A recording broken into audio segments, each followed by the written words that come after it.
Sa bansang Brazil naman, bumagsak ang halos 80 talampakang replika ng Statue of Liberty na iniuugnay sa malakas na ihip ng hangin. May karagdagang report si Graciela Corazon.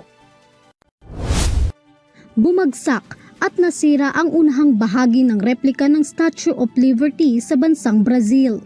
May taas na 24-meter long o 79 foot ang replika ng Statue of Liberty na nakatayo sa labas ng Guaiba, Rio Grande do Sul State sa southern Brazil.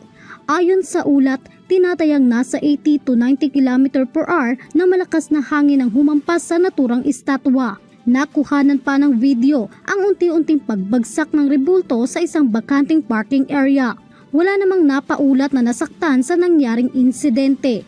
Samantala, kinumpirma naman ni Guaiba Mayor Marcelo Maranata ang insidente. Aniya, ang lungsod ay inabot ng malakas na bugso ng hangin.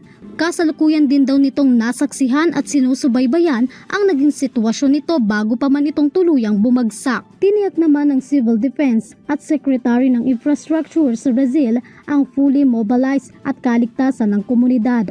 Makikipag-ugnayan din daw ang Civil Defense nito sa 199 para sa mabilis na pagresponde. Ang gumuhong replika na sikat na istruktura ay itinayo noong 2020. Para sa EuroTV News, Graciela Corazon, sumasaludo sa bawat Pilipino.